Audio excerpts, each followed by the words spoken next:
Order, Mr. Speaker, order.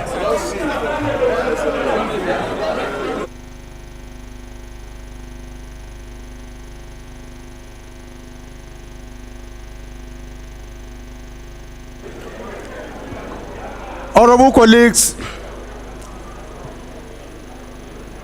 honorable members of the House of Representatives and fellow citizens, I welcome you back for the People's House for the People's Mandate. To the People's House and for the People's Mandate. I believe that the recess afforded us an opportunity to rest and refresh our minds and bodies for making laws for the good of our citizens and nations. The short recess, culminating in the Eid celebration, allowed our Muslim brothers to reflect and rejuvenate spiritually. I'm delighted to see all of us back, looking refreshed and in high spirits for the task ahead. We thank God for his mercies, kindness, and protection, and for bringing us all back safely. We pray for God's continuous grace. Honorable colleagues, let me report that the 6 committees set up before our recess continued working and have made tremendous progress. This is particularly so with the committees on welfare and legislative agenda. The committee has concluded office allocation, parking lots, and seats in the chamber for members to settle down quickly while other issues related to the work environment are being sorted out. The leadership of the House will take quick steps to address the welfare needs of members. I must appreciate members of the committees, especially those in charge of the office allocation, who sacrificed their recess to ensure the office, parking lots, and seat allocations were ready before our resumption. I also thank the Committee on Legislative Agenda, who sat throughout the holidays. We'll continue working together to ensure a very conducive environment for our legislative duties. May I also report that the constitution of committees is ongoing. The process is designed to meet the interests of every member, irrespective of party and political affiliations. However, we'll be guided by the legislative interests, experiences, capacity, and background of every member. The same principle should be adopted in filling up the remaining principal positions of the House. Honorable colleagues, we cannot gloss over the capacity challenges this 10th Assembly will have to grapple with as we settle down to work. This, of course, is owing to the high turnover rate of the legislature. It is perhaps the highest in our democratic journey since 1999. It is in this regard that I implore you to consider competence, capacity, and experience in choosing our aides. There is an array of experienced hands within and outside the National Assembly you can rely on. Your success as a legislator is largely dependent on the quality of your legislative aides, as well as the legislative bureaucrats. In view of the high legislative turnover, which has become part of our democratic culture, the House going forward will consider professionalizing the legislative aid services to ensure that new members have a smoother transition in the Assembly. Dear honorable colleagues, I want to believe that during our recess, we had the opportunity to interact with our constituents, to hear their concerns, and to witness firsthand the challenges they face in their daily lives. This connection and bond between representatives and the people we serve lies at the core of our democratic principles. So as we gather here today, we must recognize the immense responsibility placed upon our shoulders.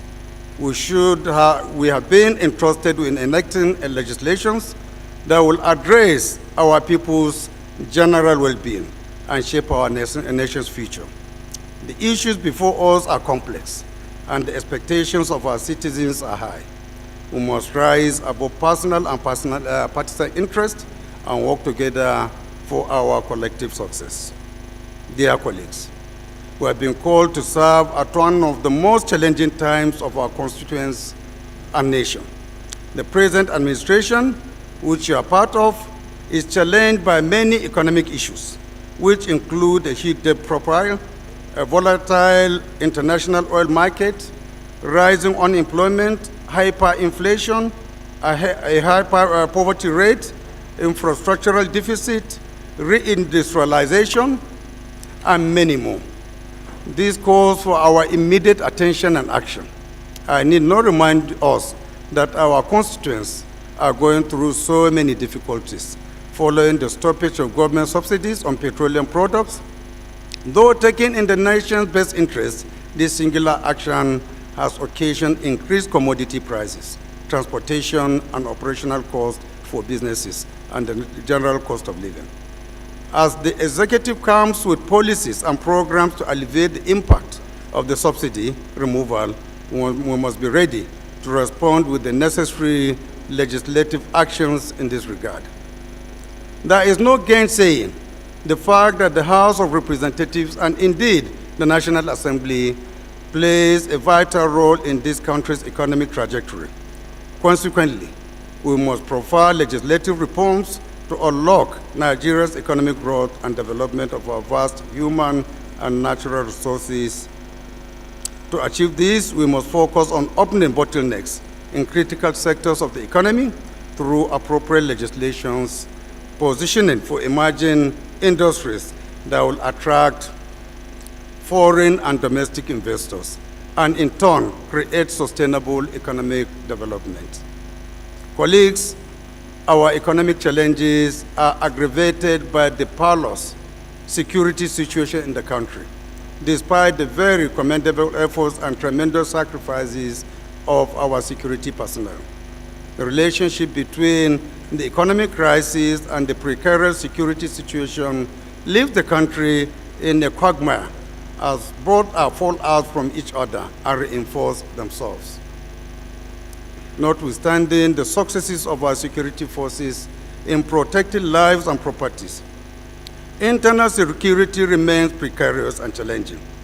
In the course of our recess, the nation witnessed unprovoked attacks on innocent citizens of the Federal University, Gusau, the killing of farmers in Birnin Gwari, the attacks in the communities in Mangu local government of Plateau State, the reported killings in Anambra State, and other such cases that are reported and often unreported. We shall take adequate and proactive legislative steps for them, strengthening our security forces to rid our nation of these criminals. I must acknowledge the swift action taken by the President of the Federal Republic of Nigeria, His Excellency Asuwaju Bola Ahmed Tinubu, in injecting fresh ideas into the security sector for the appointment of new security chiefs. We hope the new security chiefs will respond to the security situations with the urgency it requires. On our part, we will provide the required legislative support in the defense of our nation.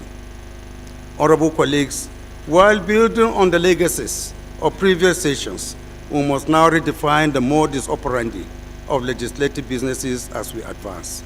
We shall strengthen committees to conduct oversight of MDAs effectively. Henceforth, oversight duties, including investigative hearings, must be brought to their logical conclusions, with reports and recommendations tabled before the entire House for necessary legislative actions. The leadership of the House shall monitor this process to ensure that members conduct themselves honorably and appropriately.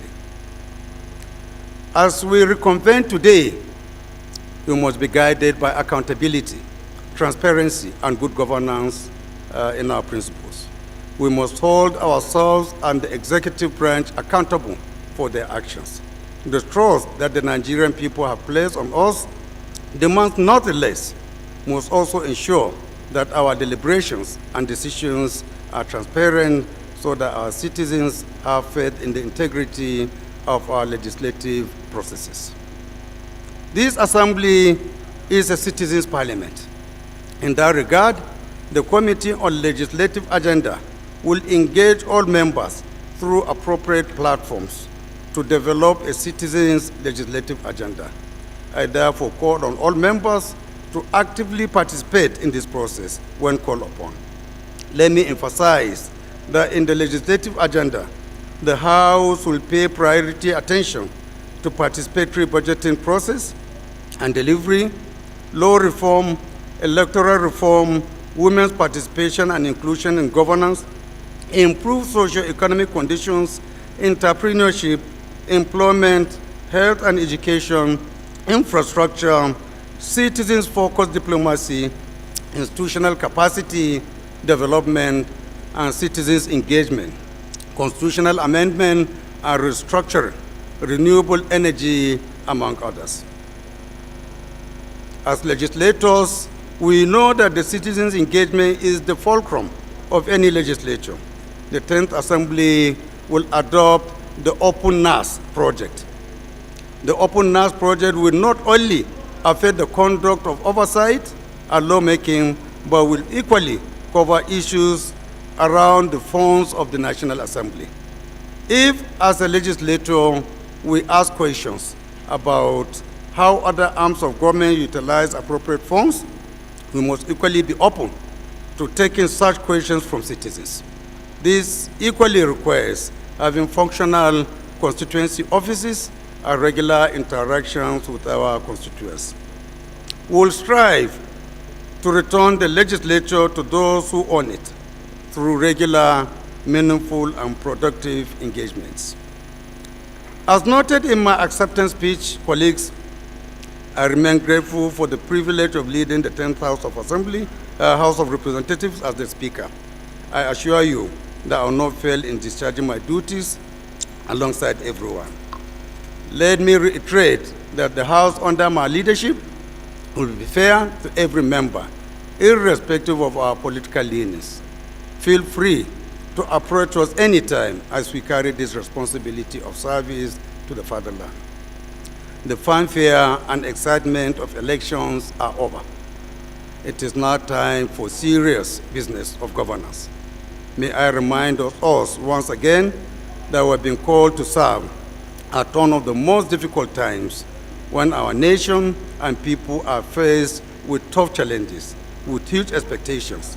But for us to succeed in this task ahead and bridge mass deficit in citizens' trust in government, we must set aside our differences and work together as patriots, committed to the ideals upon which our great nation was founded. Let us put the interests of Nigeria above else, and strive to create an inclusive society that upholds the rule of law, protects human rights, and promotes social and economic progress for all. Together, let us work tirelessly to address our nation's pressing issues. May our collective efforts bring about positive change and transform Nigeria into a beacon of hope and opportunity. To achieve this, we must demonstrate a renewed hope, determination, and an unwavering commitment to building a greater nation. As I welcome you back to the People's House, we must roll all our sleeves for the people's mandate. Thank you all. God bless the Federal Republic of Nigeria.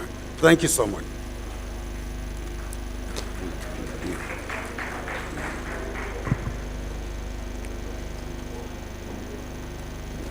Clap.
Honorable colleagues, order please, order. My attention has just been drawn to the issue of our honorable colleagues who are occupying seats upstairs, that they cannot hear me and they cannot access what is happening on the ground floor. We are very, very sorry for that. There is a technical hitch somewhere. I have just conferred with the clerk and the ad hoc committee chairman on welfare, who do everything humanly possible now to address that situation. I want to please apologize for what has happened and to implore you to be patient. This arrangement as it is only for 3 weeks. It's only for 3 weeks. By the time we resume plenary in September, we will be occupying our main chamber where everything is expected to work optimally. So please bear with us. If you can be able to get seats here, anywhere you see an empty seat, please use it for now until we rectify the problem. Thank you very much.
Okay, hello, please confirm.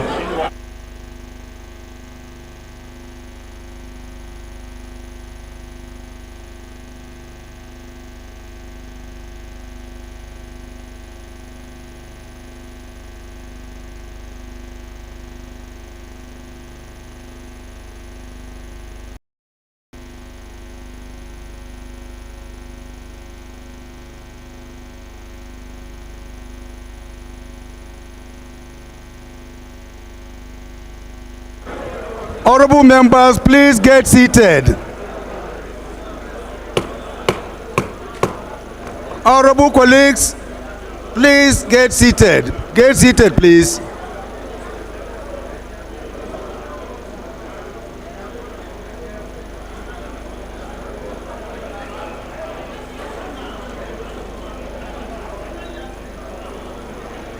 Honorable colleagues, I have some announcements for you.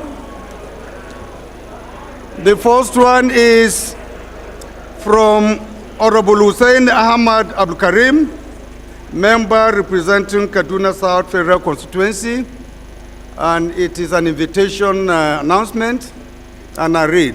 This is to inform honorable members that they are invited to the wedding of Honorable Hussein Ahmad Abdul Karim, slated for Saturday, 8 July 2023 at Aliyu bin Abi Talib Jumaat Masjid, Dengi Flyover, Zaria Road, Kano at 11:30 a.m. prompt.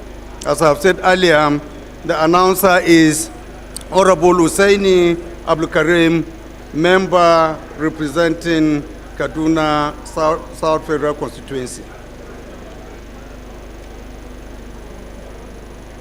I also have an announcement from our dear brother, Honorable Anemiro Dekeri, member representing Isako Federal Constituency, and this announcement is in respect of the demise of 4 great personalities in Isako Federal Constituency, namely Chief Raymond Alebo Topesi, Alhaji Sadiku Momo, Chief Charles Oba, and Sir John Osioma. Honorable colleagues, may we rise for a minute silence in honor of those departed souls.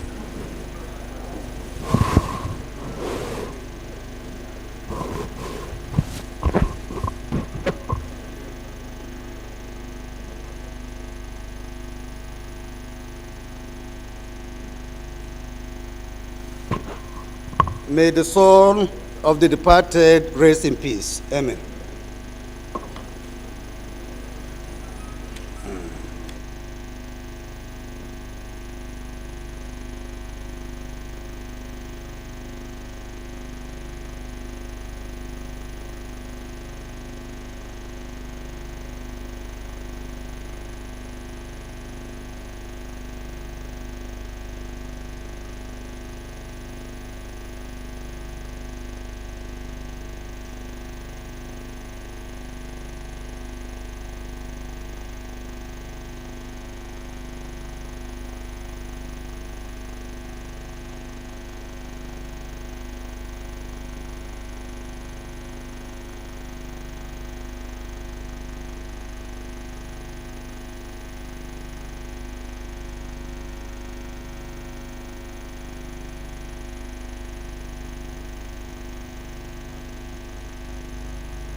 Honorable Alicia, see if he's around, please. Come over.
Until the Chief Whip takes his position, I would like to call the House to order. Honorable Ndidem, an honorable member there, let's allow the Speaker to commence the section. Thank you.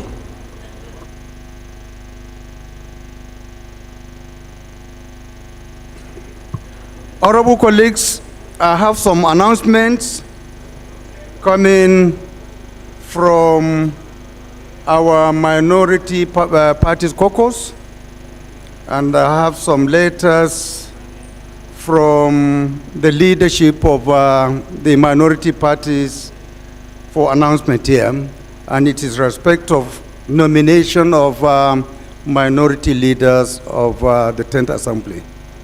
With your kind permission, I will read the letter. The letter is addressed to my humble self, and the title of the letter is Nomination of Minority Leaders. According to the standing rule of the House, Order 7, Rule 8, stated that members of the minority parties in the House shall nominate among them minority leaders, minority leader, minority whip, deputy minority leader, and deputy minority whip. According to the resolution of the minority caucuses, sharing the 4 minority positions among the 3 of the minority parties with the highest number of members, we wish to formally notify the House that the minority leaders nominated the following people. Number 1, Honorable Kingsley Chinda has been nominated as the minority leader, and he is from the party PDP extraction. Number 2,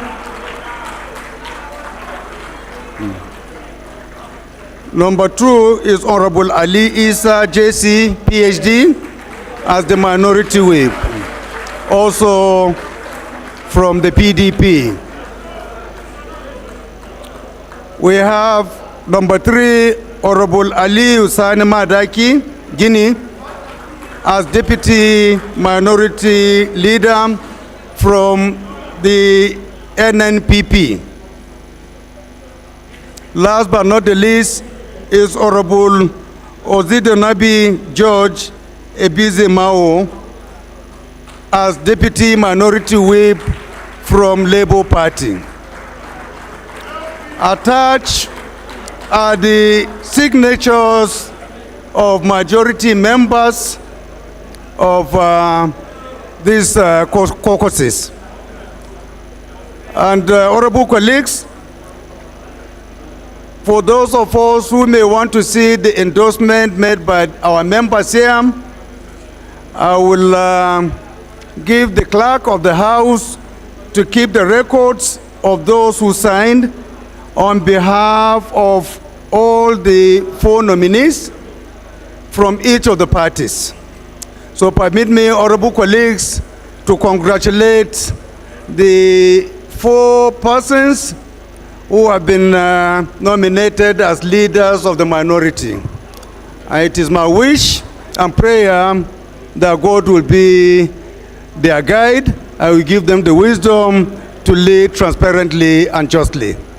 Honorable leaders, my congratulations to all of you. The next announcement, honorable colleagues, is from APC, and it is also on a related subject matter. And the letter read as follows.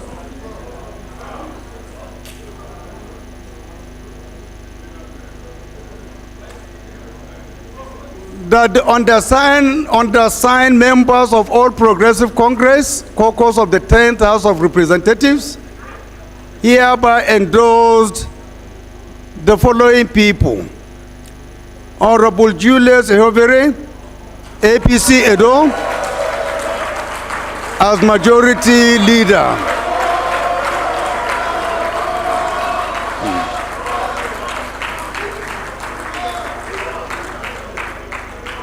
Honorable Halims Abdullahi, APC Kogi, as Deputy Majority Leader.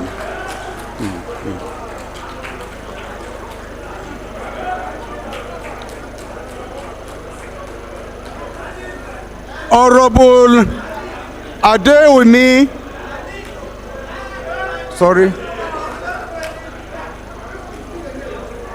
Honorable Usman Bello Kumo, APC Gombe, as Chief Whip.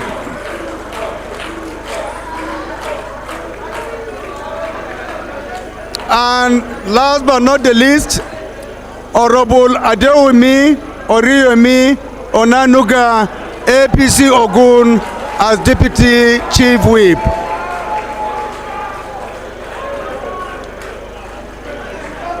The endorsement of these 4 people was backed by the signatures of 143 APC members. So, honorable colleagues, again permit me to congratulate our new leaders with the prayer for the Almighty Allah to guide and give them strength and wisdom as they take realms of the leadership of the 10th Assembly. Thank you, honorable colleagues.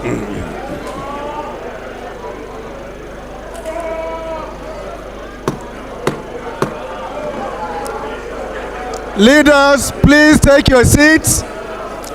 Take your seats, please.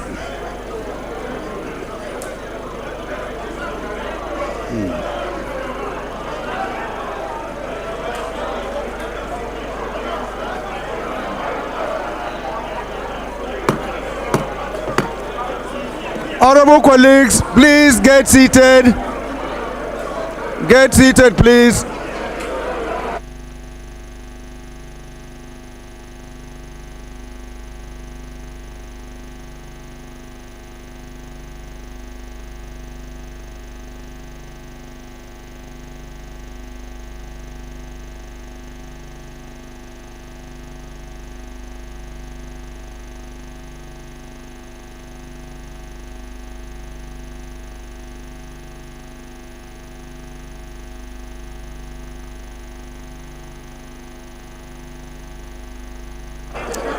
Deputy Speaker, Deputy Speaker, Deputy Speaker.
Yes. Yes. All right. Yeah, come let that up.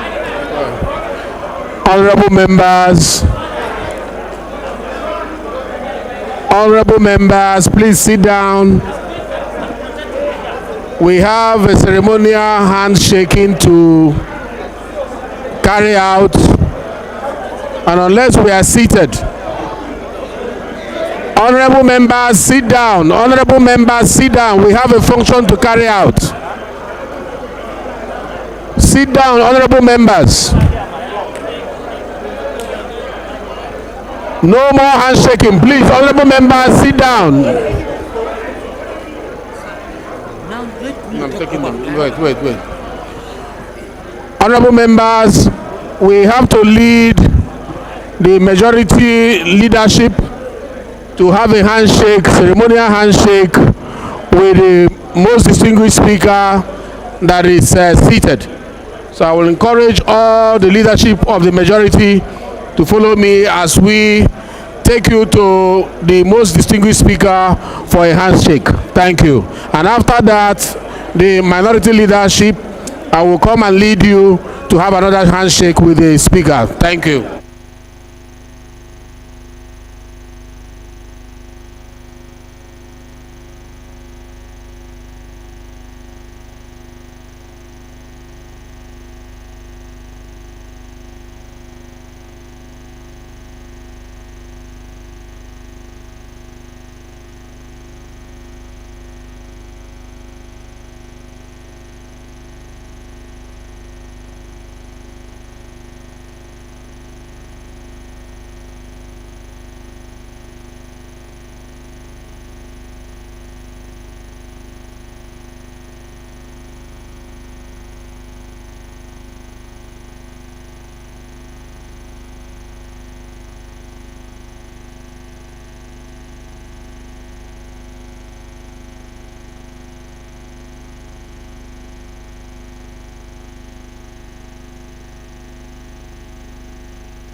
The minority leadership, it is your turn for you to be led to have a handshake with Mr. Speaker.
Honorable colleagues, any member who has a petition to present to the House may please rise to do so.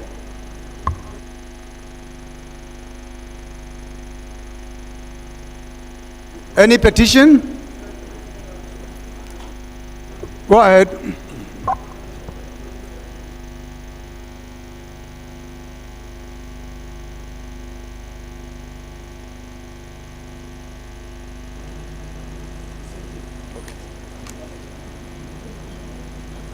Mr. Speaker, I have a petition. My name is Femi Bamishile, representing the very good people of Emure, Bonyi, and Ekiti East local government in Ekiti State, the citadel of understanding. I have a petition here, Mr. Speaker, against the fraudulent relocation of Federal College of Education, Omo Ekiti, Ekiti State, to Ilawe, Ekiti State. First and foremost, I rise to congratulate the Honorable Speaker on your election as Speaker, House of Representatives. It is my prayer that the Almighty God will continue to keep the Honorable Speaker in good health and safety in the glorious years ahead. I decide to submit this petition on behalf of my constituency. Honorable Speaker, in the 8th Assembly, a bill titled Federal College of Education Omo Ekiti, Ekiti State Establishment Act, Bill 2018, SB 611, was passed, but the president did not assent to the said bill before the 8th Assembly was dissolved. The same bill was reintroduced in the 9th Assembly, and the two chambers, the Senate and the House of Representatives, had the My honorable colleagues, can you summarize? Just summarize. You don't need to read the body of the letter. Just summarize. Thank you, Mr. Speaker. Thank you, Mr. Speaker, for the opportunity. Unfortunately, can you protect me, Mr. Speaker? You are protected, my honorable colleague. Thank Please allow him to summarize his letter, please. Thanks for giving the opportunity to summarize the letter for you, Mr. Speaker. The content of the letter is the 9th Assembly, through the conference of the Senate and the House of Representatives, has actually put this particular bill again in the front of the president for assent. As we were awaiting the assent of the president, unfortunately, on the 28th of last month, the permanent secretary to the Ministry of Education wrote a letter saying the College of Education has been relocated to another community in my state. As we speak, the youths of the state are going headlong with each other, fighting, and I don't want this to cause any problem from within our state to the National Assembly. My plea, as it is written in the petition, I would submit for you and hope that the House, by the grace of God, do justice before the state turns on fire. Thank you, Mr. Speaker, for the opportunity. Please proceed to lay your report. Your petition, sorry. Any more petitions? Any more petition? No?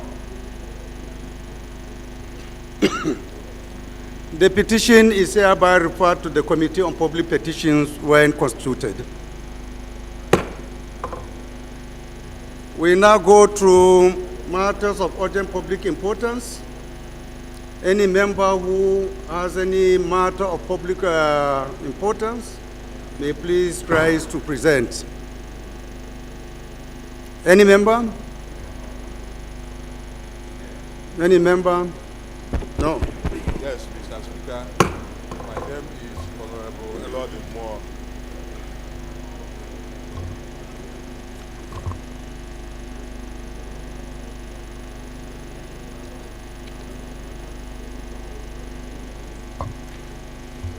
Honorable colleagues, the first order of the day is a motion on the need to recharge and restore Lake Chad, standing in the name of Honorable Ahmed Mohamed Munir.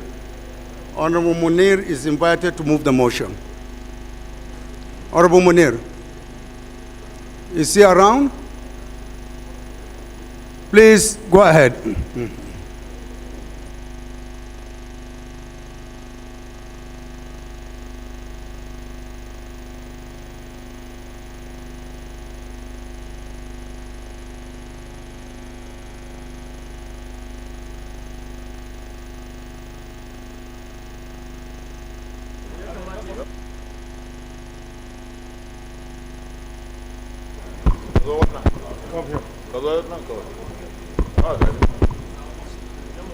Let him do it. Okay, go. Thank you, Mr. Speaker. My honorable colleagues, I remain Honorable Ahmed Mohamed Munir, and I humbly stand before you to read a motion on the need to recharge and restore Lake Chad. The House notes, once a lifeline for millions of people in the Sahel region, Lake Chad, in correlation with the largest endorheic basin in Africa, has been rapidly shrinking over time due to climate change and unsustainable water management practices. Concerned that the shrinking of the lake has led to severe consequences on economic opportunities, causing displacement of millions of people who are now living in poverty and facing the threat of heightened security risks, and extremism with both national and international ramifications. Aware that the World Bank in 2006 highlighted feasibility studies showing that interbasin water transfer as the main means to recharge and restore the lake, having minimal environmental impact as per an environmental and social impact assessment report. Cognizant that restoring the lake will not only help revive fishing and other aquatic resources industry, but also open up new opportunities for enhanced national security, food security, agriculture, tourism, improve urban water supply, restore moribund irrigation schemes, and other economic activities, improving the livelihoods of millions in the region and beyond. The House resolves to urge the federal government to kickstart a high-level diplomatic engagement for regional cooperation among the 5 member countries that constitute the Lake Chad Basin Commission, including Nigeria, Niger, Chad, Cameroon, and the Central African Republic, that will serve as the bedrock to further international cooperation. Urge the federal government to allocate significant resources in the 2024 budget of the Federal Ministry of Water Resources for an up-to-date feasibility study to increase the volume of water in the lake by diverting water from the Ubangi River, which is a tributary of the Congo River in the DRC, and transporting it to the Cherry River in the Republic of Chad, which deposits into the Lake Chad. Urge the federal government to work closely with international organizations to leverage their technical expertise and mobilize resources from a variety of sources that include international development banks and bilateral aid agencies such as the World Bank, African Development Bank, United Nations Development Program, United Nations Environment Program, as well as explore innovative financing mechanisms such as green bonds and public-private partnerships to ensure successful completion of the project. Mandate the Committees on Water Resources, Appropriation, Foreign Affairs, Environment, Climate Change, Northeast Development Commission, Lake Chad, AIDS Loan and Debt Management, Cooperation and Integration in Africa, and legislative compliance when constituted to ensure compliance. Thank you, Mr. Speaker. I so move. Any seconder? Amendment? Let us second it and then we can amend, right? Honorable Jimmy Benson.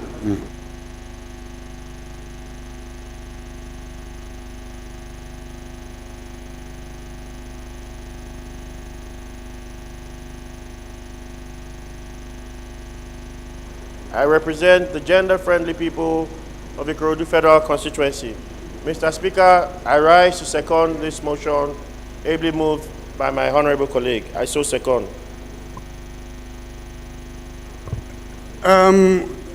Yeah, okay.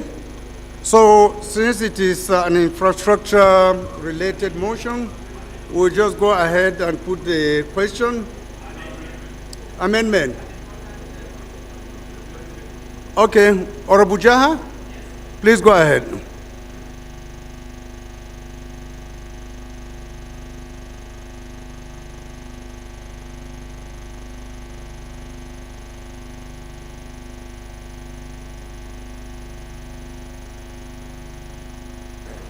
Ameja Babao is my name. I represent Chibok, Dambua, and Goza Federal Constituency, including the remaining 89 not yet recovered Chibok girls. Mr. Speaker, honorable colleagues, while aligning myself with prayers of the motion, I have the following amendment: to urge the countries of Lake Chad Commission to provide adequate security for the implementation and achievement of the above prayers. This is my amendment, sir. Thank you. Right. Any seconder to this amendment?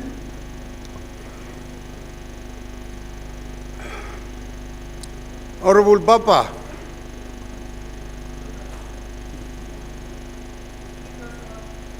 Sorry.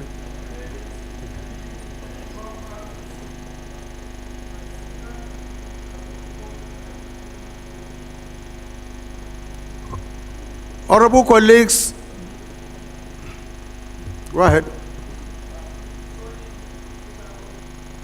I am Honorable Ado Dogwa, representing Dogwa Tudunwada Federal Constituency.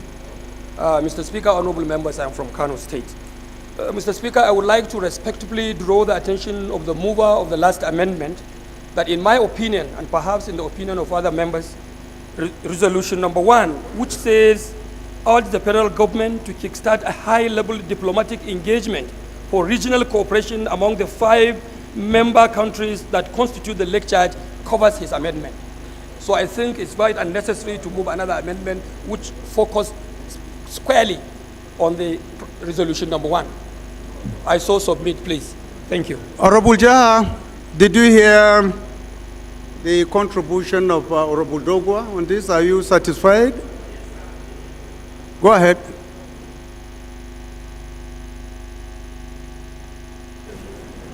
You see, the amendment is enhancing security.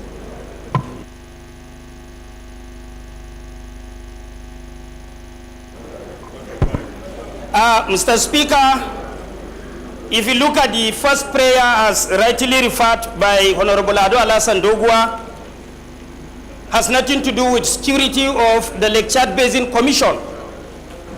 Lake Chad Basin Commission constitutes about 5 countries: Nigeria, Niger, Cameroon, Chad Republic, and Central Africa.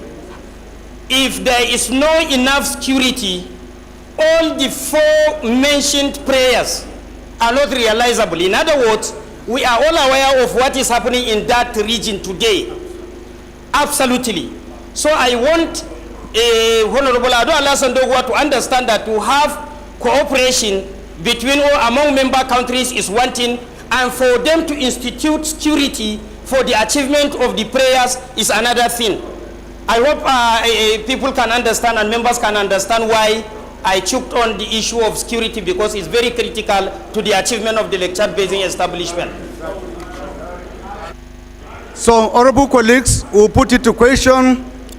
Those who are in support of this amendment should say aye. Aye. Those against should say nay. The ayes have it. So, being an infrastructure-related motion, I'll also put the question on the main motion. Or another amendment? Another amendment. Please go ahead.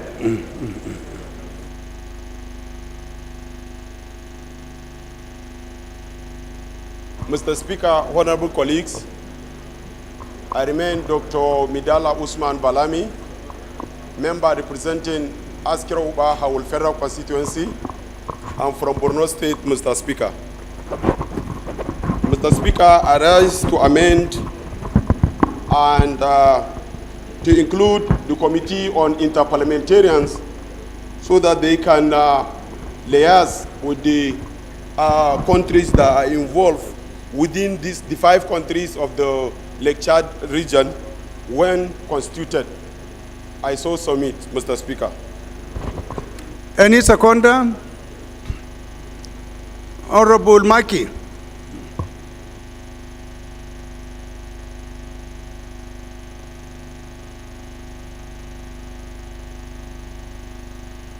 Thank you, Mr. Speaker. My honorable colleagues, I'm Abubakar Maki Eleman. I'm from Jigawa State. I represent Madam Kaugama Federal Constituency. Mr. Speaker, I rise to second the motion as amended by my honorable colleague. I so second. Thank you. Honorable colleagues, those who are in support of this amendment should say aye. Aye. Those against should say nay. The ayes have it. Any more amendments on this?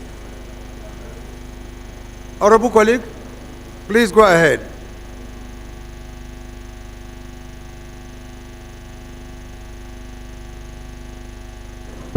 Mr. Speaker, I remain Honorable Uchenna Harris Okonkwo, representing Idemili North and South Federal Constituency.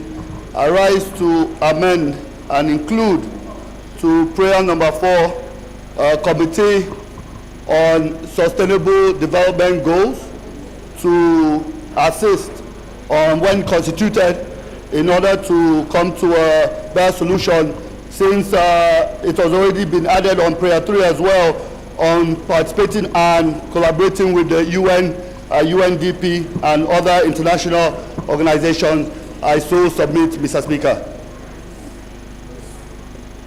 Any seconder? Honorable Shatima?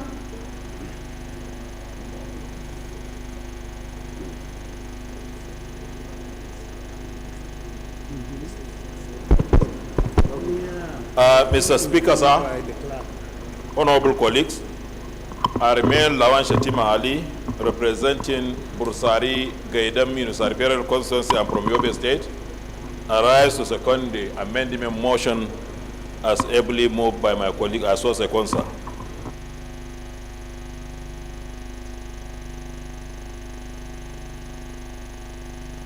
Thank you, honorable colleague. Any is secondment you did, right? So we put the question, those who are in support of these amendments, you say aye. Those against, you say nay. The ayes have it. So on the motion itself, we put the question, those who are in support, you say aye. Those against, you say nay. The ayes have it.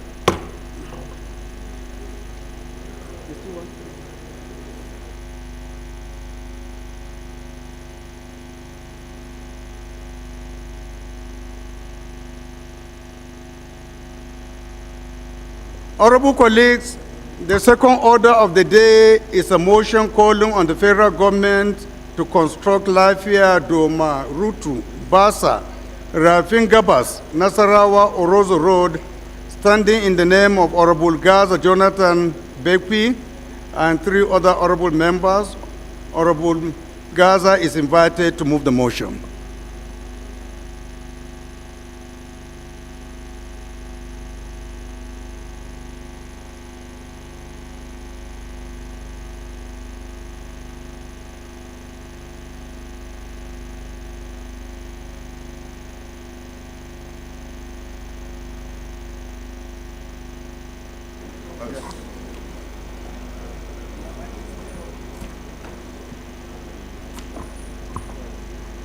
Honorable Speaker, honorable colleagues, my name is Honorable Gaza Jonathan Befi, and I represent the people of Karu Kefi, Kokona Federal Constituency of Nasarawa State. I rise to move a motion to call on the federal government to construct Lafia Doma, Rutu Basa Rafin Gabas, Nasarawa Orozo Road.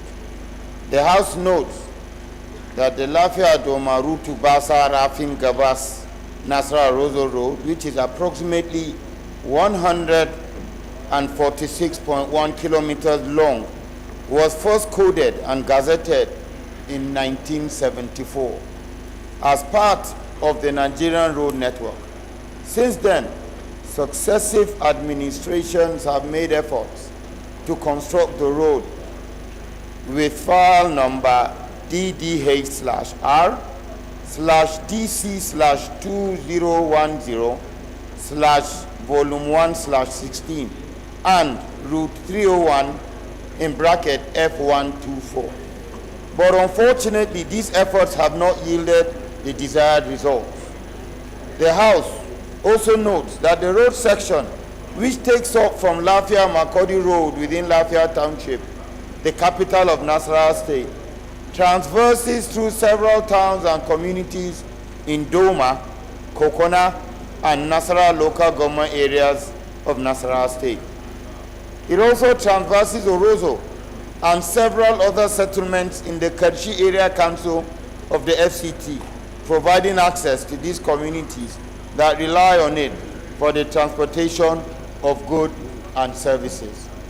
The House notes that the importance of the road cannot be overemphasized, as it serves as a major link between Nasarawa State and other parts of the country.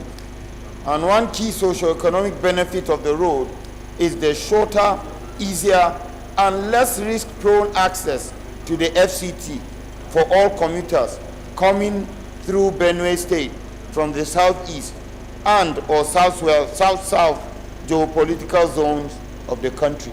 The proverbial daily traffic gridlock experienced from Masaka and Maraba of Nasarawa State to Nyanya and AYA of the FCT will and would become history. The House, aware that the construction of the proposed new road will provide access to and from Abuja Airport through Apple, bypassing the present congested route, also aware that the new access route will serve as an economic boost for commuters and aid the transportation of agricultural produce from the north central, southeast, and south-south regions to FCT and beyond. The construction of this new road network will serve as a catalyst for economic growth, reduce negative environmental impacts, and improve the overall standard of living of the host communities and the state in general.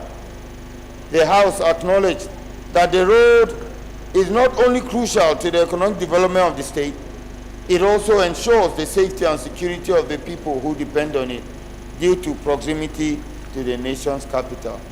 The House is concerned that further neglect by the federal government of such an important and strategic project will not only continue to cause significant hardship to the people of Nasarawa State, but negatively affect economic activities, as the current access route to the FCT leads to massive loss of man-hour due to long traffic delays, high transportation costs, and loss of valuable goods in transit.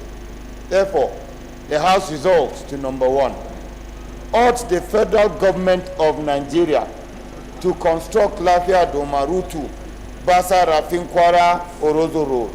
2, also urge the Federal Ministry of Works and Housing to include the construction of the road in the 2024 budget estimate and prioritize funding for the project, since study and engineering design reports on the road are available. Number 3, further urge the federal government to award the road contract to a credible company and ensure its timely completion to alleviate the suffering of the people of Nasarawa State and foster economic development in the region and other parts of the country. And number 4, finally, mandate the Committee on Works and Appropriations, when constituted, to ensure compliance. Honorable Speaker, honorable colleagues, I so move.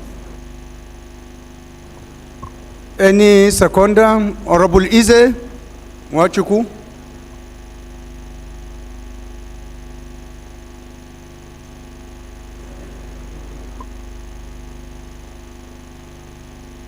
Remains Honorable Eze Mwachuku Eze, representing the good people of Ebonyi Federal Constituency, south of the nation, Ebonyi State. Mr. Speaker, I hereby second the motion as moved by my honorable colleague. Thank you. So, honorable colleagues, this one is also an infrastructure-related motion, so we just go ahead and put the question. Those in support of this motion should say aye. Aye. Those against should say nay. The ayes have it.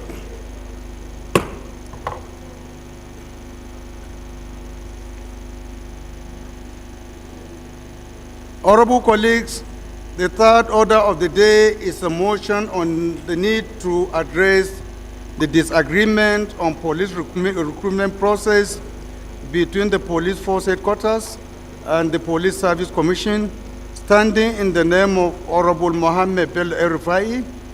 Honorable Bello is invited to move the motion.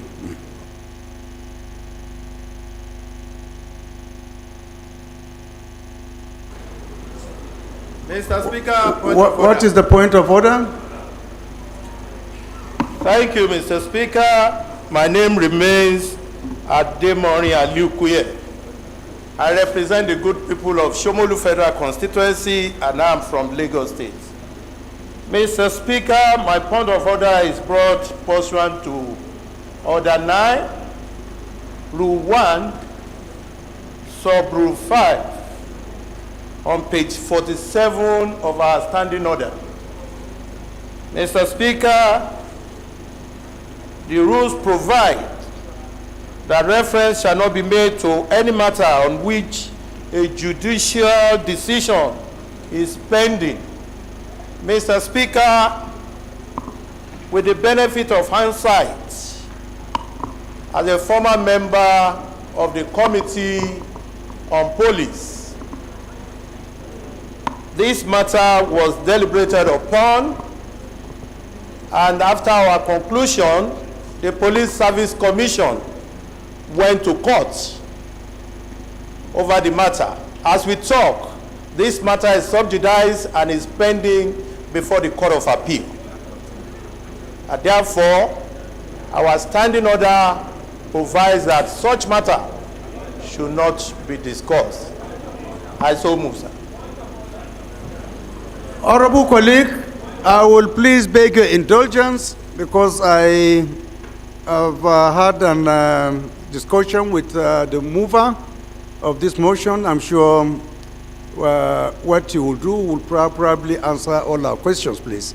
So please let's allow him to speak on this particular motion. Thank you.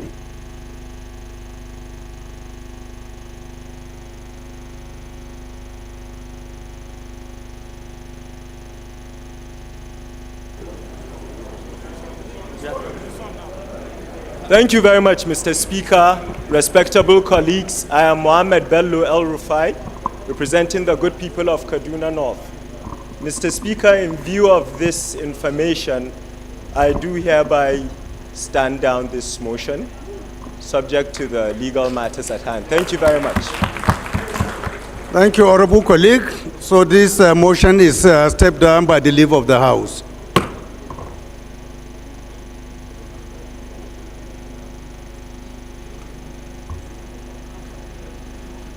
Honorable colleagues, the fourth order of the day is a motion on the need to harness the potentials in the maritime sector for economic growth and revive the abandoned Osekwa Seaport at Ihiala local government area in Anambra State, standing in the name of Honorable Pascal Abodike. Honorable Abodike is hereby invited to move the motion.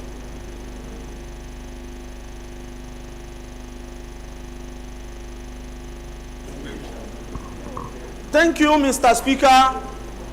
I am Honorable Pascal Abodike. I represent Ihiala Federal Constituency of Anambra State. Mr. Speaker, dear honorable colleagues,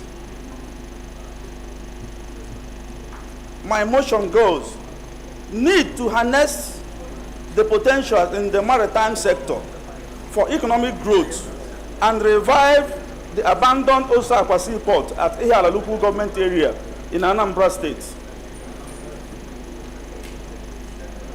The House notes that Nigeria GDP growth is mainly dependent on the contributions of the oil and gas sector. Hence, there is a critical need to diversify the country's revenue base. House also notes that the maritime industry provides government with the right platform to diversify economy, and if properly harnessed, it has the great potential to generate huge revenue from both local and international transportation of persons and goods by water. Approximately 80% of the shipping business done in the coast of the West Africa is done in Nigeria. Mr. Speaker, we further note that an event organized by the joint body of Nigerian seafarers professional group to commemorate the 2023 World Seafarers Day. The seafarers states that Nigerian maritime industry has the potential of generating $100 billion annually if properly harnessed.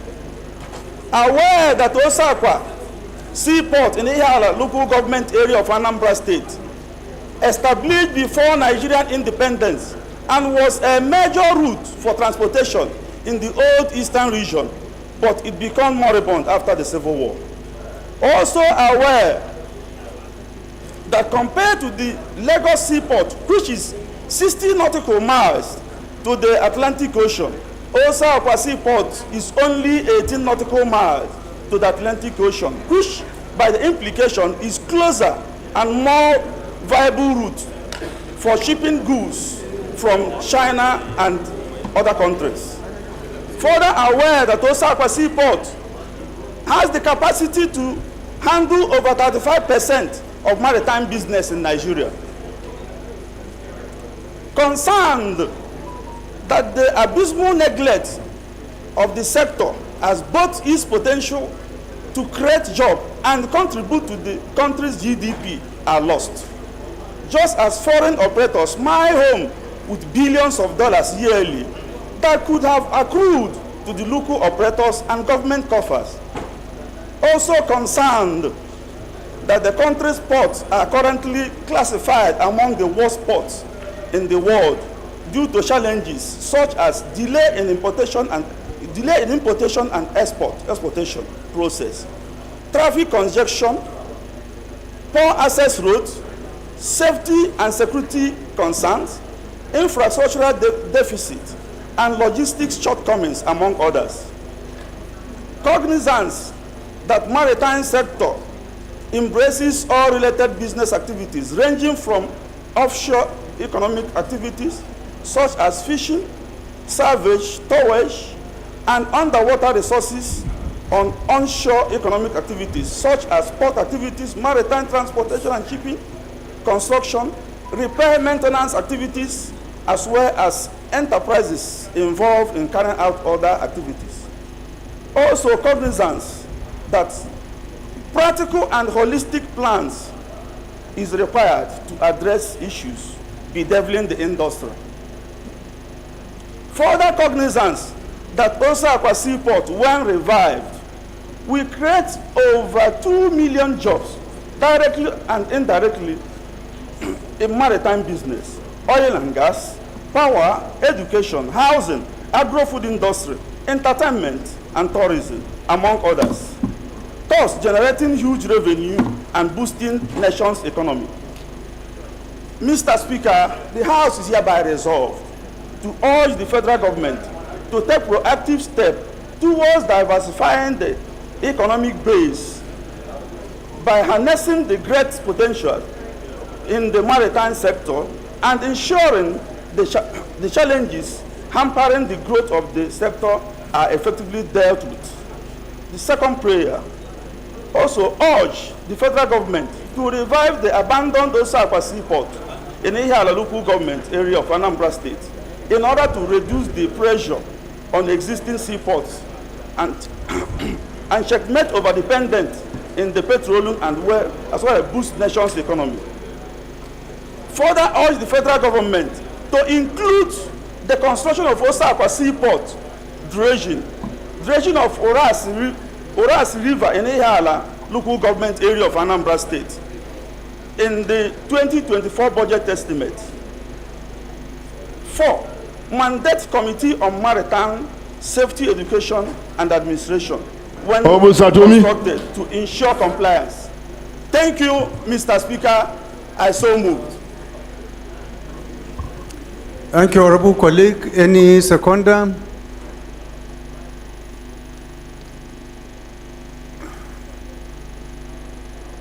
Honorable Salami.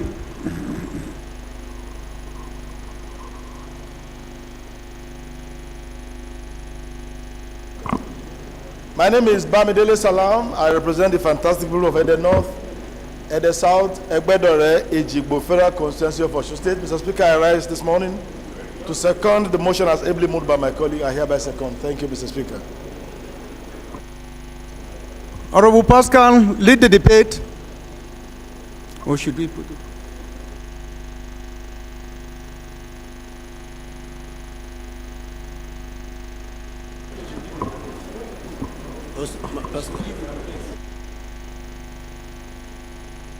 Thank you. Okay. Thank you, Mr. Speaker. Honorable.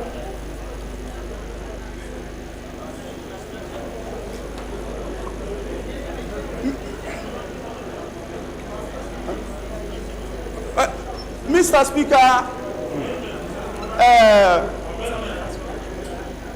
Pascal Abodike, representing the Ihiala Federal Constituency of Anambra State. Mr. Speaker, looking at my motion, we can all attest that this is an infrastructural motion that calls for a less debate. It is a very straightforward motion that will boost the GDP of Nigeria. Our economic growth is very, very important this time, and it will reduce our dependence in the oil sector. Mr. Speaker, it is self-explanatory, Mr. Speaker. Thank you so much. Any amendment? Any amendment?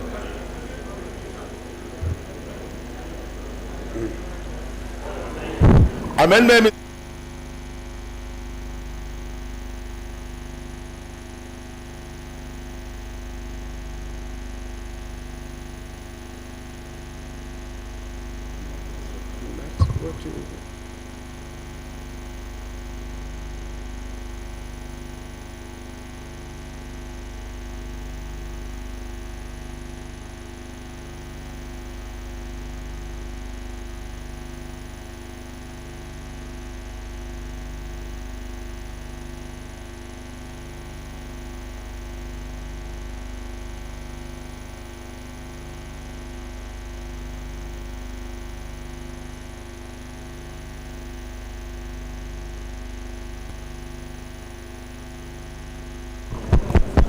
Thank you, Mr. Speaker.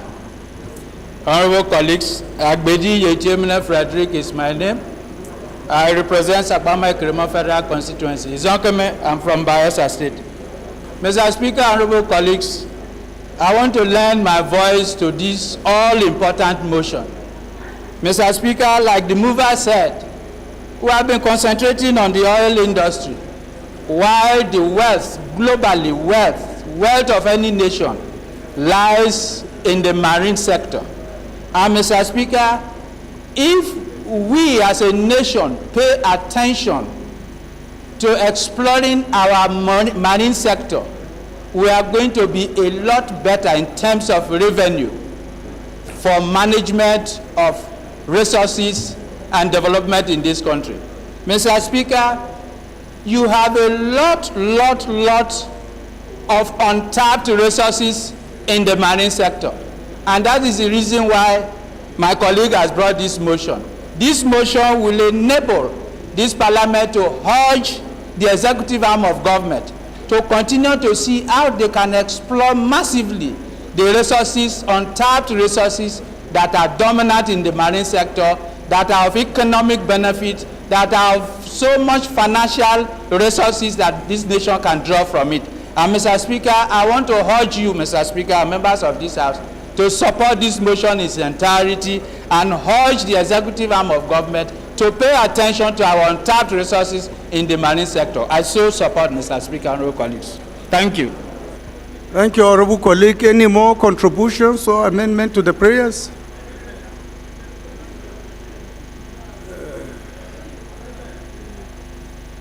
Honorable colleague.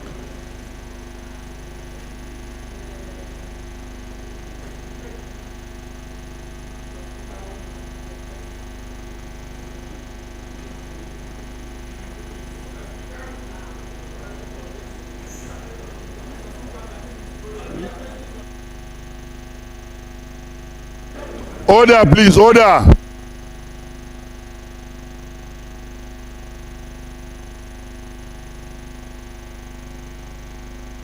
Is Honorable Isiaka has been recognized, please? Isiaka, representing the good people of Yewa North, Imekwa from Federal Constituency. While I also agree that our nation needs this kind of projects that is scattered all over the country, but from experience, such projects do better with private sector involvement, and also with all the good, very attractive features of this particular one, as highlighted by the mover. I would like to suggest an amendment to Resolution 3 that further urge the federal government to include the construction of Ozakwesi Port and dredging of Orashi River in Ihiala local government of Anambra State in the 2024 budget, in addition to taking steps to attract private sector investment in the construction, such that we can, number one, reduce the involvement of government and also fast track the development of the project. I mean, given all the attractive fixtures as has been mentioned. Thank you, Mr. Speaker. Is it an amendment or is just a contribution to the debate? Are you proposing an amendment or you are just contributing? It's an amendment. It's an amendment, yes. Amendment, right? Yes. So, who is in support of this amendment, please? Honorable Abdul.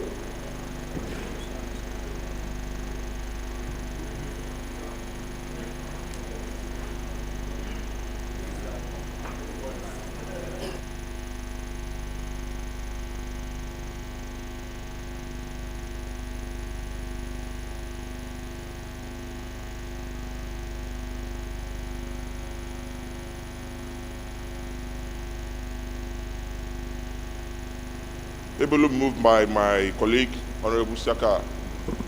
I so second. Those in support of this amendment, you say aye. Aye. Those against, you say nay. The ayes have it. Any more amendments or contributions? Honorable Kafilat, sorry. Mr. Speaker, honorable colleagues, I hereby rise to amend the motion that the Northeast Development Commission, when constituted, should be added to be able to join in also ensuring that this motion is, used. Thank you. I'm amending prayer number 4, that they should mandate the Northeast Development Commission to also join when constituted to ensure compliance. Order, please, order. Any seconder to this amendment? Seconder to this amendment? Honorable Abbas. Honorable Abbas.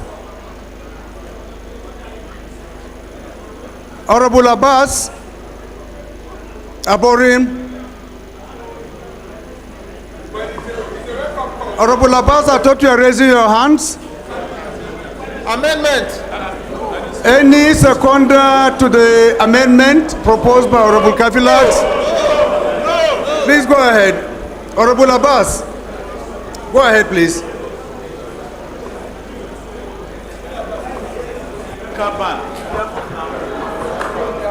Amendment.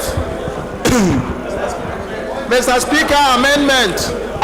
Mr. Speaker. Mr. Speaker. Amendment. Amendment, Mr. Speaker. Order, please, order. Honorable Gaza. Honorable Gaza. Are you raising your hands to second? Amendment. Nobody is seconding? Honorable, please. Kafilat, nobody is seconding your motion? Order, please. Any more amendments? Yes, amendment. Please go ahead. Mr. Speaker, am I recognized? No, he has not recognized. Mr. Speaker, honorable colleagues, Honorable Shaba. my name is Honorable Dominic. Order, please. It's not me. Order, please.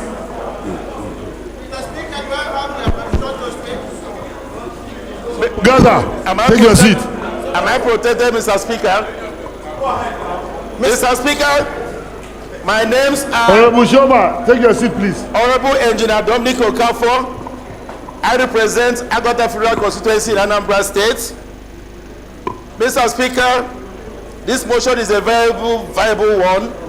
Coming from that state and knowing that Anambra, Nnewi and Onitsha are predominantly traders and importers, and they go through a lot of pains in bringing their goods from faraway Lagos ports and unnamed ports.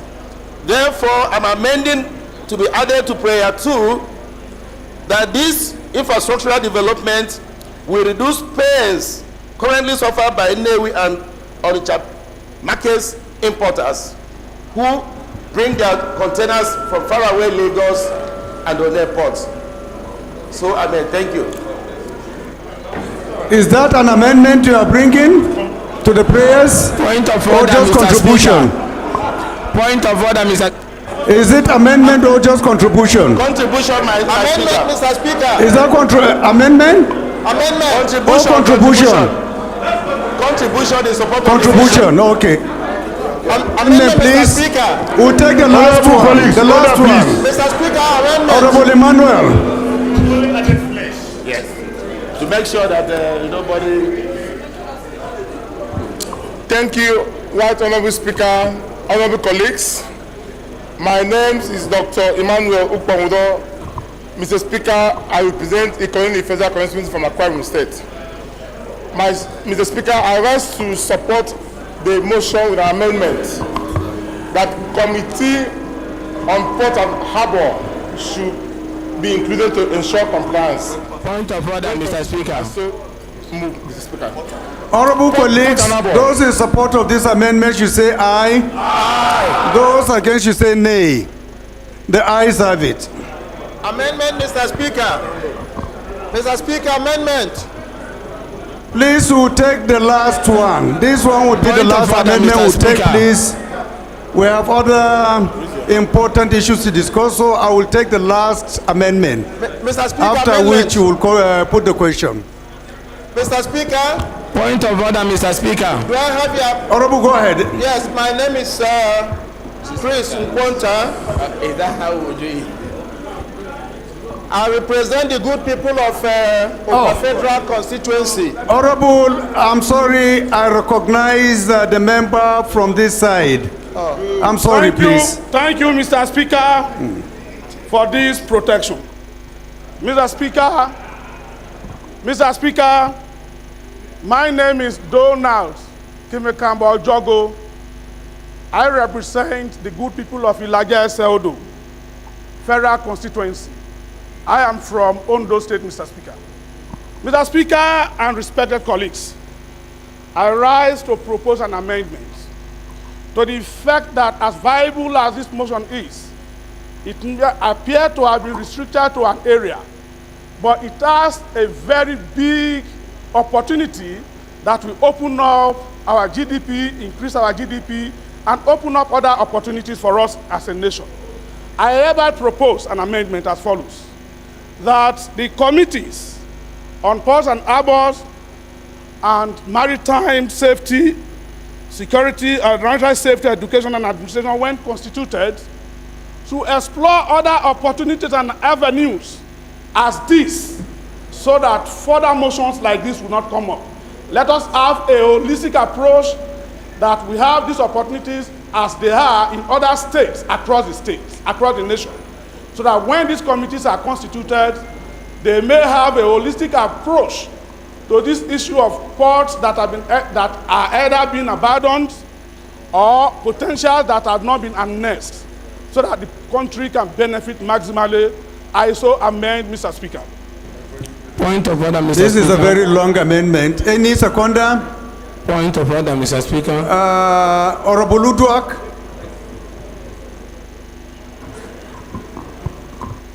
Thank you, Mr. Speaker. Mr. Speaker, Honorable Uduak is my name. Speaking for the good people of Ikoraba, Parin and East Nobulu in Akwa Ibom State. Mr. Speaker, I rise to second that motion. Those in support of this amendment should say aye. Aye. Those against should say nay. Nay. The ayes have it. My honorable colleague, I think I will permit you to speak, but please make it brief. I will. Mr. Speaker, colleagues, my name is Chris Nkwonta, and I represent the good people of Okwa Federal constituency. Mine is just an amendment to prayer number 3, where the mover of this motion specifically mentioned the dredging of Orashi River. Mr. Speaker, I come from a maritime background, and I'm very familiar with most of the challenges we have in the maritime industry.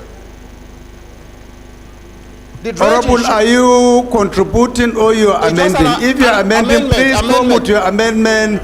It's an amendment of the prayer without discussing the details, okay? Just amendment that the dredging should include ports in Port Harcourt, Warri, Calabar, Apapa, and Calabar. Point of order, Mr. Speaker. Oh, okay.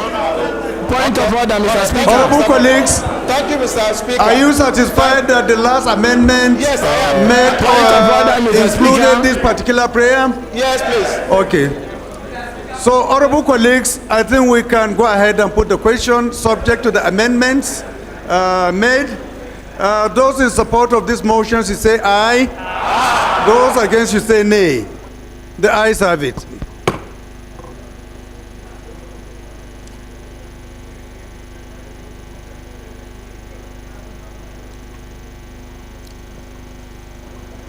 Honorable colleagues, the sixth order of the day is a motion on the need to investigate the alleged abuse of 2.3 trillion naira generated from...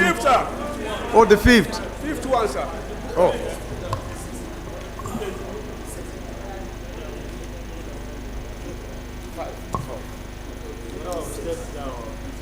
The fifth order of the day is a motion on the need to introduce leadership training in the curriculum of primary and tertiary schools in Nigeria.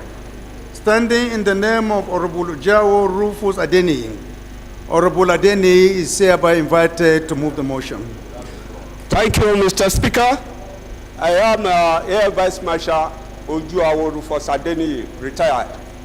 Honorable member representing the good people of Ekiti South Constituency 1, consisting of Ikera, Iseoru, and Ekiti Southwest in Ekiti State. Mr. Speaker, it's my honor this morning to move this motion that the House notes the absence of leadership training in the educational curriculum of our schools at all levels in Nigeria as it's presently implemented. Also, note the importance of leadership training as a foundational ingredient and the bedrock of nationalism, patriotism, if commenced at the crucial formative age of a citizen. I want the House to be cognizant of the roles of leadership training in promotion of selflessness, nationalism, patriotism, and especially in keeping with the global best practices. I'm concerned that the continued absence of leadership training in Nigerian schools is depriving the Nigerian child the opportunity to internalize the core values of leadership at earliest possible stage and make it a part of their value for the benefit and betterment of our country, Nigeria. Disturb that if immediate steps are not taken to incorporate leadership training into the curriculum at all levels of schools in Nigeria, another generation of Nigerians will be deprived of the opportunity to imbibe the core values of leadership in their formative years. Also disturb that the upcoming generation of Nigerian children will, in absence of leadership training, be ill-equipped to compete in the global environment for ideas, or global environment of ideas for a truly Nigerian perspective, and from the standpoint of national interest and prerequisites of defending the Nigeria national interests. Worried that the lack of leadership training may in the future pose an essential threat to the management of our national resources and the defending of Nigeria national interests. I'm aware that, or the House to be aware, that the introduction of leadership training in Nigerian schools will better prepare the Nigerian child for overcoming the challenges of national cohesion, reduce regionalism and parochialism in the conduct of national affairs, and promote unity and national ethos. the House should resolve to engage the relevant stakeholders to formulate the appropriate policy required to incorporate leadership training into the curriculum of Nigerian school at all levels. Number 2, set the timeline for adoption and implementation of policy to enable every child in Nigeria to be trained in leadership to encourage selflessness, nationalism, and patriotism. And lastly, to mandate the Committee of Basic Educational Services and tertiary education and services when constituted to ensure implementation. Mr. Speaker, I hereby move. Any seconder? Any seconder? Honorable, with the black cap. Right, the Honorable Speaker. At the back.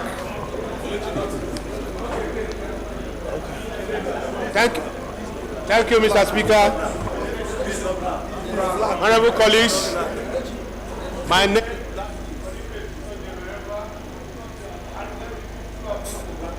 I represent the people of Ikwere, Emo and Federal Constituency in Rivers State. Mr. Speaker, I rise to second the motion, ably moved by my colleague, Honorable Adeniyi, as a second. Thank you, Mr. Speaker. Honorable, if you want to lead the debate, please go ahead. Thank lead you. the debate if you have anything to add. Thank you, Mr. Speaker. Honorable colleagues, I want to lead this debate of leadership training in our schools. Sir, if we're going from the fact that leadership is the ability of any man to enforce or to encourage others to do what they would not ordinarily do. And when we're looking at the system we are running in the country, sir, it is obvious that we actually need this training in the sense that if you have people who are leaders at every point, delegation of responsibility to them will become so easy. And I can tell you this, when you see our schools today, some of our schools, if you go into primary 1 to primary 6, a child who is a captain in primary 1 is always a captain throughout the class. However, if leadership training is involved, you will see that the students, both at primary and secondary school level, they start exhibiting leadership traits. So we are all born with the leadership traits. But however, not all of us, not everybody have equal leadership traits. And not all of us has the traits altogether that are needed for us to lead a society in a very good manner. I give you an example. I might be a Democrat. There are some of us that are autocrats. There are some of us that are just laissez-faire. But however, all these leadership traits are needed at one situation or the other. And what leadership training is going to do is to enable us to know when to apply what type of leadership trait into a situation.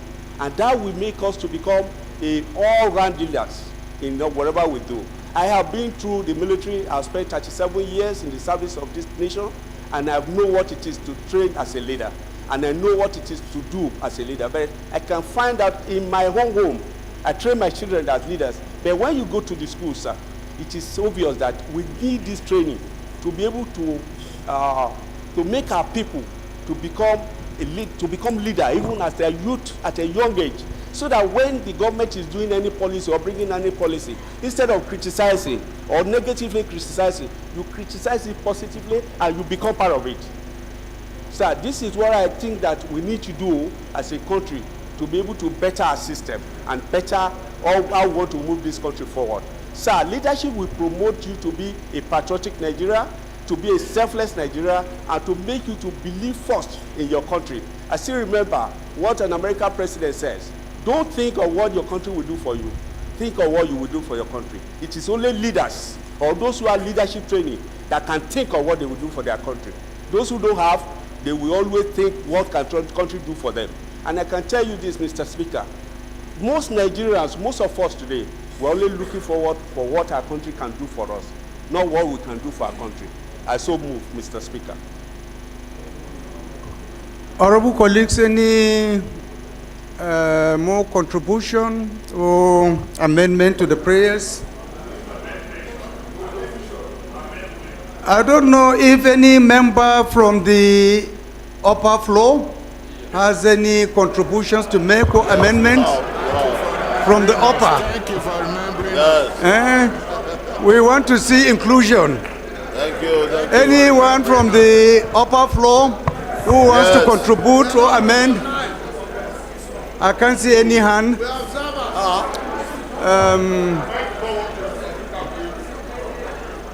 are subjected to observance.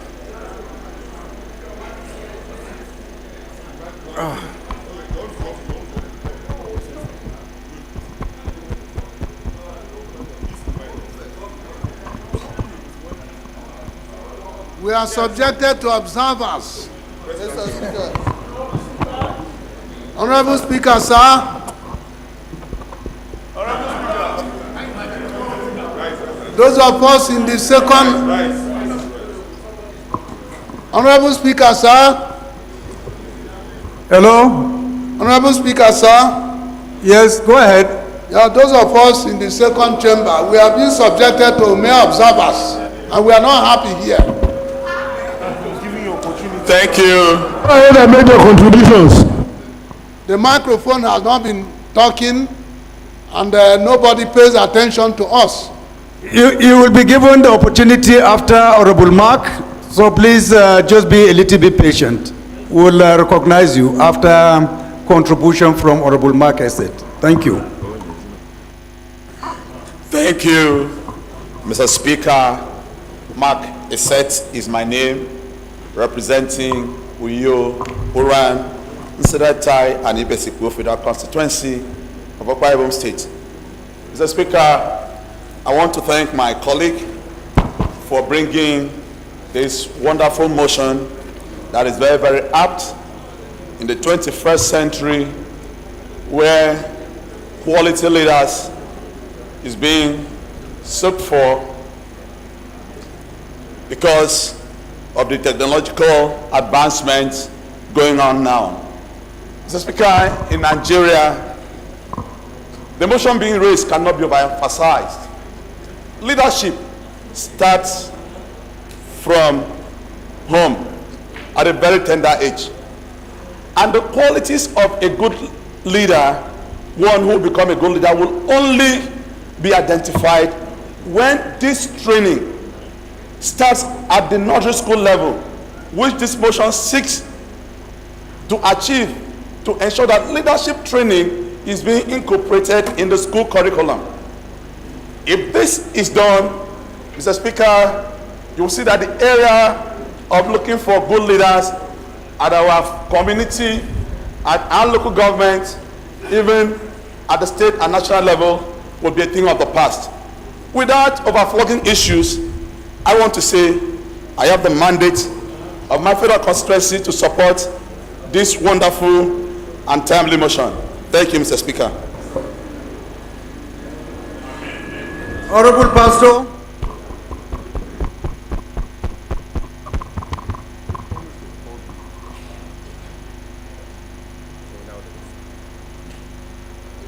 Sorry, Honorable Pastor, please, can you sit down? I remember I promised to yield the floor to one of our colleagues at the upper level. I don't know whether he's hearing me. Honorable Member, can you please speak? Mr. Speaker, we are many here. Can you hear me, please? Yes, Mr. Speaker. Yes. Go ahead, please. Okay. Mr. Speaker, thank you very much for the opportunity given to those of us up here to make contribution to this very life-touching motion. Speak to the mic. Speaker, my name is Honorable Barisu Meha Sunday. I represent the people of Eziagu, the federal constituency of Enugu State. Mr. Speaker, my contribution to this debate is just like my colleague has said, the issue of leadership cannot be overemphasized. The importance of leadership in Nigeria is such that everybody in Nigeria should be keenly interested in advancement of leadership training and imbibing the qualities, the features that will help us to grow leaders that will take our country to a greater height. And the only way we can achieve this is when we start from the foundation, from the nursery to the primary to the tertiary and so on and so forth. So this motion is timely, is very important, and we should, as a matter of urgency, as a matter of seriousness, consider it and approve it. So I submit, and that's my addition. Thank you, sir, Mr. Speaker. Thank you, Honorable colleague. We take the last contribution from Honorable Pastor. Sir. Pastor. Thank you, sir. Thank you very much, Mr. Speaker, my distinguished honorable colleagues. My name still remains Pastor Ojema Ojotu, representing the most vulnerable people of Apagatu Federal Constituency of Benue State.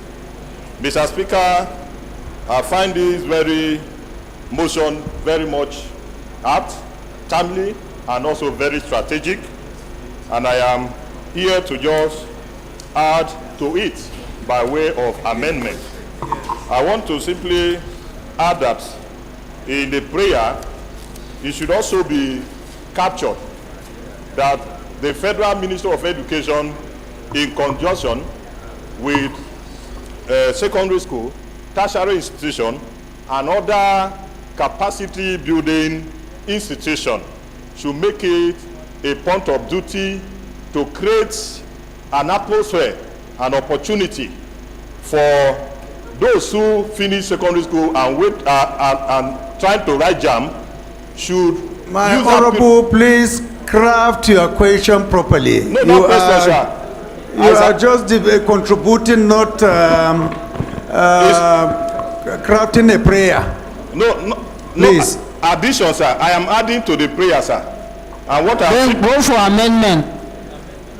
So what just go straight to the amendment. If it is a prayer or amendment to a prayer, please go straight to the point. Very well. I am saying that the Federal Ministry of Education, in conjunction with primary school, tertiary institution, should create a platform whereby those that finish for secondary school waiting to enter higher institution should use that period to actually enroll for leadership training. And the period of NYC, while they are waiting to go for NYC, should also be used to give relevant leadership training. I so add. Thank you, Mr. Speaker. Any seconder to this amendment? Any seconder? No seconder.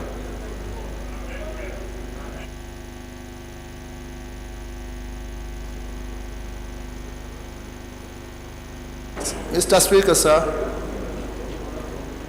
Do we have anyone from the upper floor who is willing to come up with an amendment? No? Yes. That is the Speaker. My honorable, go ahead. Mr. Speaker, Thank you, Mr. Speaker. My name is Anamero Dekari, representing the good people of Esako Federal Constituency. I want to thank the presenter of this motion. Are you amending or contributing? We have finished contributing. It's just amendment now. If you have an amendment, please go ahead. Thank you, Mr. Speaker. I would like the motion to be amended to also include those to be led. Leadership is two-edged sword. The led are the leaders. I want us to also include our National Orientation Agency to prepare those to be led for leadership. Thank you. Any seconder to this amendment? Any seconder? So, honorable colleagues, we go ahead and put the question subject to the amendments. Those in support of this motion should say aye. Those against should say nay. The ayes have it.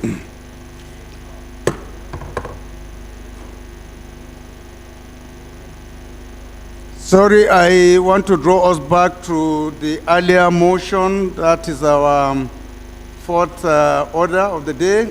The motion that was presented earlier. The motion is to be referred to the Committee on Maritime, Safety, Education, and Administration when constituted. And for this particular motion, it is going to be referred to Basic Education, Committees on Basic Education and Services, and Tertiary Education and Services when constituted. Honorable colleagues, the sixth order of the day is a motion on the need to investigate the alleged abuse of 2.3 trillion naira generated from tertiary education tax by the Tertiary Education Trust Fund from 2011 to 2021, standing in the name of Honorable Olushola Fatoba and two other honorable members. Honorable Fatoba is hereby invited to move the motion. Thank you. Thank you, Right Honorable Speaker, distinguished honorable colleagues. I remain Fatoba Olushola, member representing Ado-Ekiti, Irepodu, Ifelodu Federal Constituency. I'm from Ekiti State. I rise to move for a motion on the need to investigate the alleged abuse of 2.3 trillion naira generated from tertiary education tax by the Tertiary Education Trust Fund from 2011 to 2013. Mr. Speaker, honorable colleagues, this particular motion is co-sponsored by myself, Honorable Olushola Fatoba, Honorable David Fo, and Honorable Sakari Iyamba. The House notes that the tertiary education tax was introduced as a special corporate tax to provide specialized funding for tertiary education in Nigeria, including capital projects, research and development, amongst others. Recall that the tax was introduced based on the repealed Education Task Force, which established the Education Trust Fund to impose education tax on Nigerian companies at the rate of 2.5% of the accessible profit for annual assessment. Also recall that in 2011, the Education Task Force, the Education Tax Act was repealed and enacted Tertiary Education Trust Fund established Act in 2021, the Finance Act,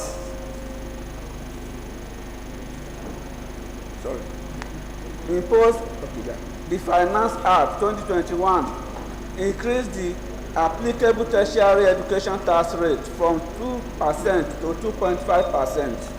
Aware that since the establishment of the Tertiary Education Trust Fund in 2011, the fund has earned trillions of naira as revenue generated. However, the fund is reputed for numerous financial abuses in its operations, award of contracts, and execution of projects. Cognizance that the standard of operation procedure within the fund is porous and does not create a platform for proper supervision of projects domiciled with tertiary institutions, with disbursement of funds happen without tracking and payment being made despite the failure of contractors to achieve milestones required for such payment. Mr. Speaker, honorable colleagues, they have further note that the abuse, actions, inactions, and infractions have resulted in the misappropriation of funds and unjust enrichment of funds worth about 2.3 trillion naira. Worried that if urgent steps are not taken to investigate the allegations, the decay of the tertiary education system will continue to increase, thus resulting in strike actions, substandard institutions, lack of faith in the system, migration of talented youth, and total collapse of the education system arising from gross abuse of a laudable special intervention program and aspiration of the president to provide opportunities to young people through quality tertiary education. The House do resolve to set up an ad hoc committee to investigate the allegations and report back within 4 weeks for further legislative action. I so move. Thank you. Honorable colleagues, any seconder?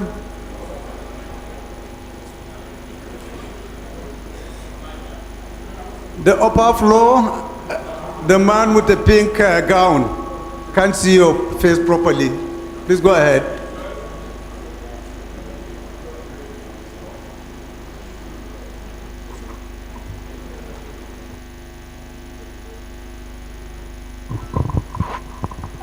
Honorable Speaker, sir, I remain Honorable Sab Ahmed from Edu Patigi, Moro Federal Constituency.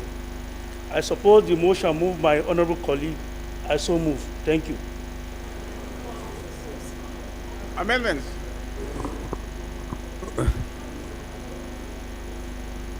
Did I hear that somebody wants to move for an amendment? Yes, Mr. Speaker, yes.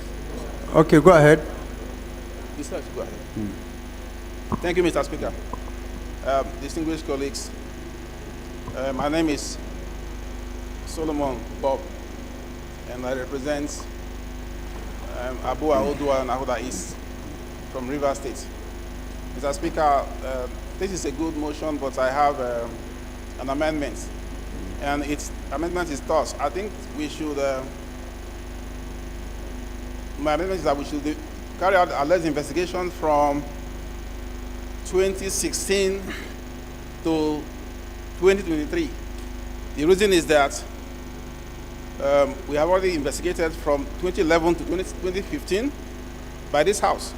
And the report of that investigation was laid before this House. So it amounts to unnecessary effort. Hello, Honorable colleague, my attention has just been drawn to the fact that this is an investigative motion. It does not require for amendments. If you have any contribution to make, you should wait until when the ad hoc committee is constituted, and then you can forward your contributions. With due respect, Mr. This Speaker. is the rule of the House, please. Mr. Speaker, I would like to be pointed to that rule. Honorable, you should be guided, please. Please let us respect the House rules, since that is what it has stated. Can I see the rule, Mr. Speaker? I'm It sorry. does not give Honorable, room for take your seat, debate, please. Please sit Honorable, down, please. sir. Sit down, please. Thank you, sir. Thank you. Who colleagues, we put the question. We put the question, please. Those in support of this motion should say aye. Aye. Those against should say nay. The ayes have it. Honorable colleagues, we have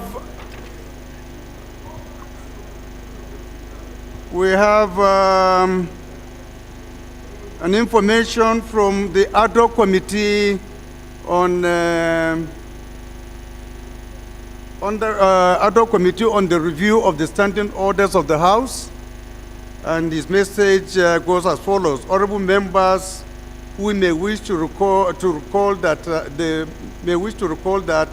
the House had constituted an ad hoc committee on the review of the standing orders of the House of Representatives. Consequently, members wishing to propose a review may present such to the committee secretariat in room 6, White House, House of Representatives. Thank you. It is signed by Honorable Iduma Igarue.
Honorable colleagues, we have the pleasure of constituting an ad hoc committee to investigate the abuse of 2.3 trillion naira from tertiary education fund tax.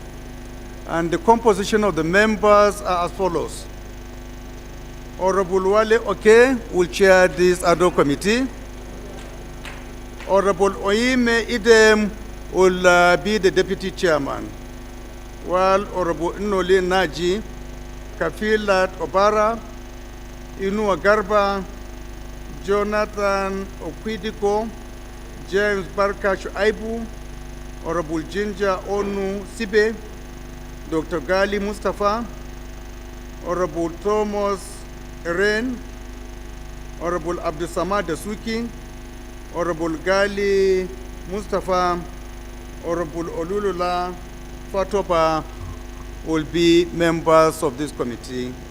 They have, based on the prayers of the mover, that they have 4 weeks within which to present a report to the House. Thank you.